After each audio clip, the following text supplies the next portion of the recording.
करते हैं। Thank you. लेकिन जो बिरसा मुंडा ने लड़ी थी सर, जमीन जंगल। माननीय श्री राम जी 3 मिनट। धन्यवाद मान्यवर कि आपने मुझे बोलने का अवसर दिया और साथ ही मैं आभार व्यक्त करता हूं अपनी पार्टी की मुखिया आदरणीय बहन कुमारी मायावती जी का भी। मान्यवर राष्ट्रपति जी के भाषण में विकसित भारत की बात करी गई, लेकिन विकसित भारत की बात तब तक अधूरी है जब तक संविधान के चारों पॉइंट जो प्रियम्बल में लिखे हैं वो पूरे नहीं किए जाते हैं। सामाजिक न्याय, जस्टिस में सामाजिक न्याय, आर्थिक न्याय आज भी इस देश के अंदर दलितों, पिछड़ों, आदिवासियों को नहीं मिला।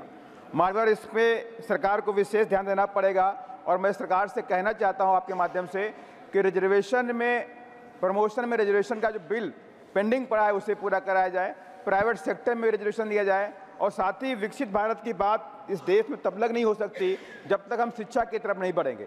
जितने भी इस देश बाहर की कंट्री हैं, डेवलप कंट्रीज़ हैं, उनके पास एजुकेशन के दम पर, साइंस और टेक्नोलॉजी के दम पर आगे बढ़ी हैं, लेकिन आज शिक्षा का बाजारीकरण किया गया। शिक्षा को तमाम सरकारों ने पीछे गरीबों से धकेलने का काम किया। आज शिक्षा गरीबों से बहुत दूर होती नजर आ रही है। इस पर भी मैं सरकार से आग्रह करूंगा, शिक्षा को लेकर के गरीबों की शिक्षा फ्री की जाए।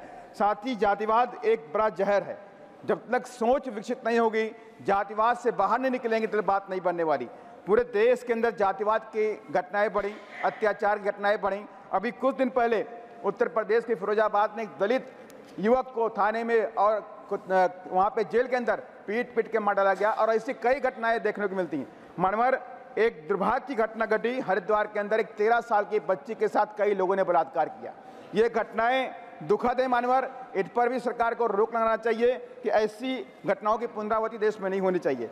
और मानवर एक बात और मैं कहना चाहता हूं कि पिछले कई सालों से इस देश के जो दलित और आदिवासी है उस सरकारी जमीनों पर मकान बना के रहता है, उनके पास कोई कागज नहीं है, दशकों सदियों से रहते हैं, लेकिन सरकार ने पिछले कई सालों से सरकारी जमीन खाली कराने के नाम पर बुलडोजर से मकान तोड़ दिए और वो बेचारे बेघर हो गए। दलितों के मकान तोड़े गए, आदिवासियों के मकान तोड़े गए, मुसलमानों के मकान तोड़े गए। इस पर भी सरकार को ध्यान देना चाहिए। सरकार पूरे देश की है, जनता की है, चाहे वो दलित हो, चाहे आदिवासी हो, चाहे वो पिछड़े समाज का हो। मानवर लास्ट में कहना चाहता हूं, किसान सम्मान निधि अच्छी बात है, लेकिन कभी आपने सोचा, किसान सम्मान निधि तो ठीक है, लेकिन कभी आपने सोचा जो कृषि में जो काम करते हैं, कृषि श्रमिक जिसे खेतिहर मजदूर कहते हैं, वो सिर्फ 2-3 महीने की इनकम पर डिपेंड करते हैं।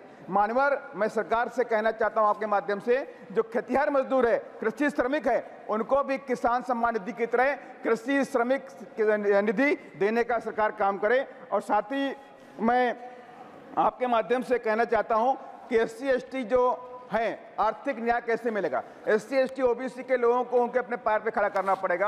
कई दसियों साल से इस देश के अंदर SC/ST लोगों को कहीं पट्टे नहीं दिए गए, जमीन के पट्टे नहीं दिए जा रहे हैं, जबकि उत्तर प्रदेश के अंदर 2007 से 12 के बीच में आदरणीय बहन कुमारी मायावती जी ने 4.5 लाख हेक्टेयर जमीन SC/ST OBC के लोगों को, जो भूमिहीन लोग थे, उनको देने का काम किया था। मानवर मैं यही सब बातें आपके माध्यम से कहना चाहता हूं। साथ ही एक लास्ट पॉइंट मानवर मैं कहना चाहता हूं, 2018 की घटना, जब SC/ST एक्ट को खत्म किया गया, सुरक्षा कवच को खत्म किया गया, तो वहां पे आंदोलन हुआ। आंदोलन में लाखों बच्चों के ऊपर मुकदमे किए गए, लेकिन सरकार से मैंने कई बार आग्रह भी किया है कि उन मुकदमों को खत्म कर दे।